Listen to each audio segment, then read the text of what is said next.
ร้อยเรื่องราวให้เฮาหนุ่มสาวเว้าภาษาหัวใจใจอ้ายนั้นมีแต่น้องใจน้องก็มีเพียงอ้ายดอกคูณเสียงแคนแทนใจแม่ของยิ่งใหญ่ให้เป็นพยาน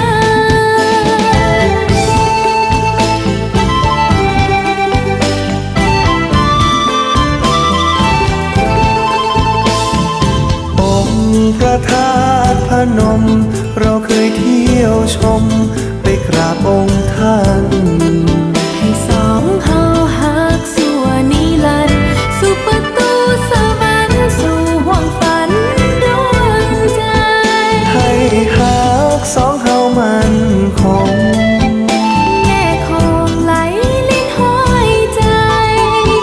หักเขาร้อยปีบอกลายเพลงรักยิ่งใหญ่สุขใจสองเฮา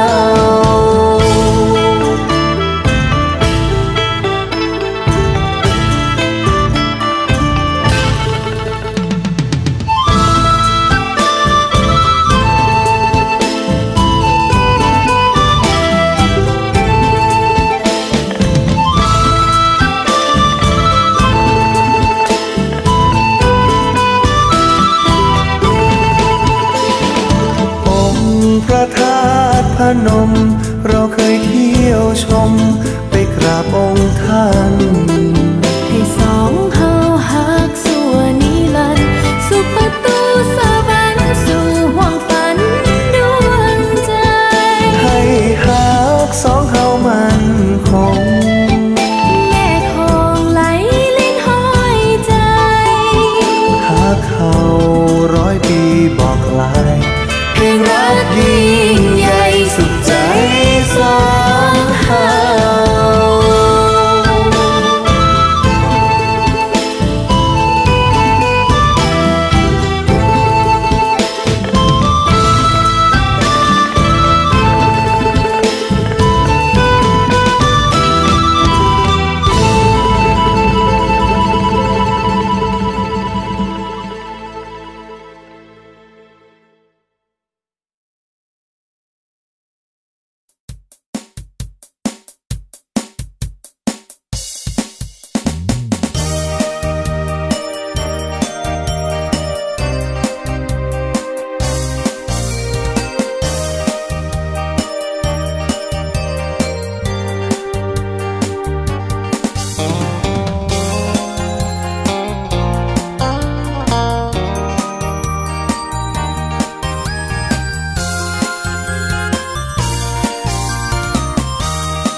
เสมอเฝ้ามัวหลงเก้อลาเมื่อหลงปองทุกวันเวลา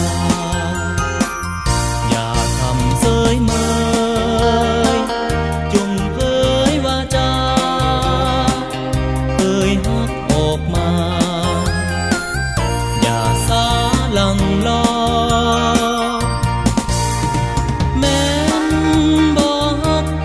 จะวอนขอจากใจฝากความรักให้มอบกายฝังจิตชีวิตกำนันอย่าเอ่ยให้ซ้ำตัดสายสัมพันธ์อายคงคอยวันตอบหาจากนาอดใจฟังนั่งคอยเป็นทุกตามอดใจตามสมงามก็แสนงอนอายก็เคยคิดบ่เคยหลอกหลอนเพียงขอวอนบังอ่อนน้องตอบหาคุณ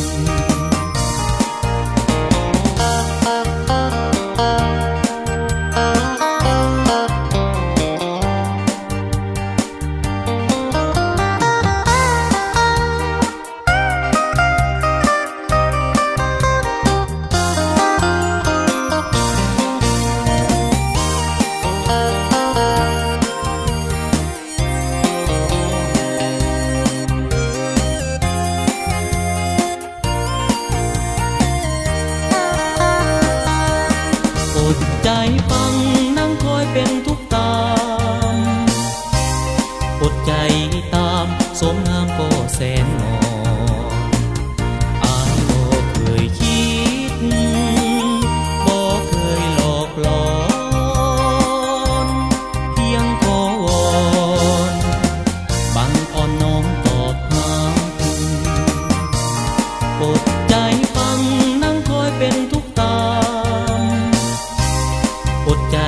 ตามสมงามก็แสนงอนอายบ่เคยคิดบ่เคยหลอกหลอนเพียงขอวอนบังอ่อนน้อมตอบหาอดใจฟังนั่งคอยเป็นทุกตามอดใจตามสมงามก็แสนงอนอายบ่เคยคิดบ่เคยหลอกหลอนเพียงขอวอนบังอ่อนน้อมตอบหา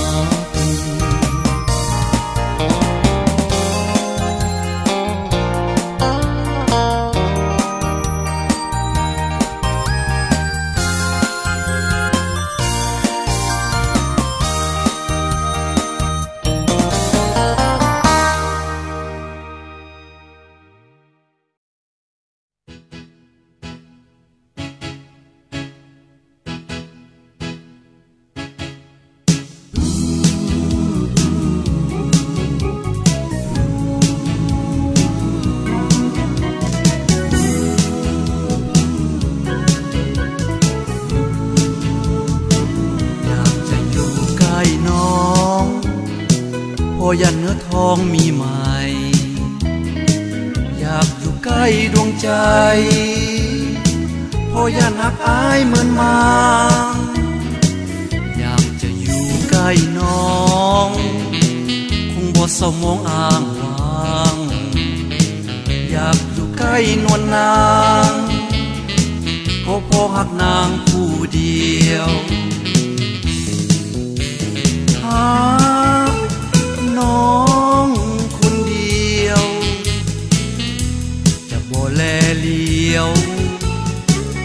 ไปมีหักอื่นเพียงน้องตอกหักอื่นไอ้คงสดชื่นสมปองอุราอยากจะได้นวลน้องมาเป็นคู่ครองจริงนาอยากจะได้ขวัญตาเป็นคู่วิวาห์แท้เอ่ย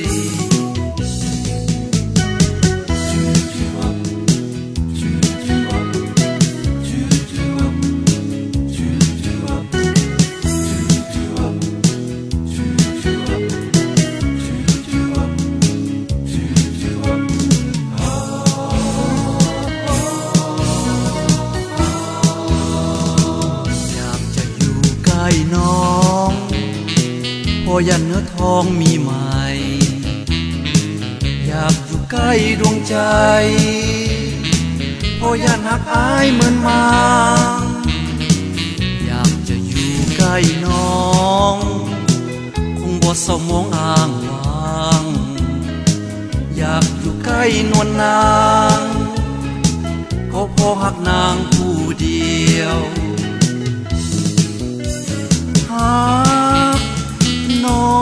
งคนเดียวจะบ่แลเลี้ยวไปมีหักอื่นเพียงน้องตอกหักอื่นไอ้คงสดชื่นสมปองอุราได้นวลน้องมาเป็นคู่ครองจริงนาอยากจะได้ขวัญตาเป็นคู่วิวาห์แท้เอ่ย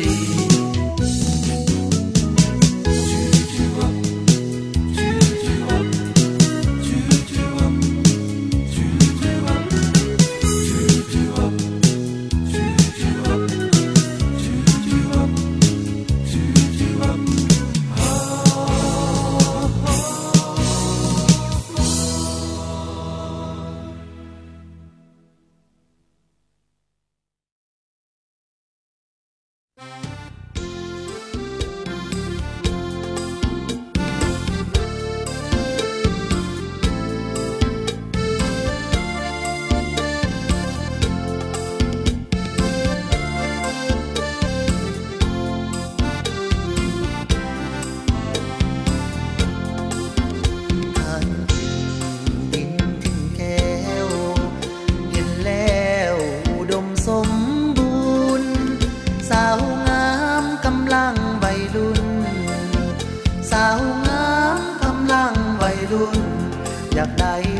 อายมาเห็นหัวใจจนเวมักอายบ่ดีคนนอนตางอนยิ้มนางมีเสน่ห์งามดีแขนไปอรสรอายขอฮักแม่เด้อเนื้ออ่อนอายขอฮักแม่เด้อเนื้ออ่อนถ้าได้ก่อนนอนไว้สมใจสมใจไม่นี้จากเวียงมาตั้งหน้ามาสามวัยน้องสาวสาวดงพงไผ่น้องสาวสาวดงพงไผ่ถึงอายอยู่ไกลใจอะไรอาวร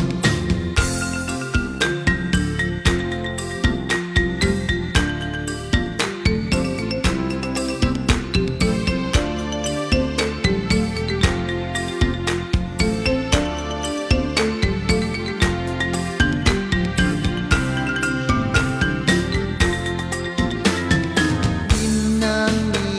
เสน่ห์งามดีแค่ไปอรสรอายขอฮักแม่เด้อเนื้ออ่อนอายขอฮักแม่เด้อเนื้ออ่อนถ้าได้กอดนอนไว้สมใจสมใจอายนี้จากเวียงมาตั้งหน้ามาสามวัยน้องสาวสาวดงพงไผ่น้องสาวสาวดงพงไผ่ถึงอายอยู่ไกลใจอะไรอาวรถึงอายอยู่ไกลใจอะไรอาวรถึงอายอยู่ไกลใจอะไรอาวร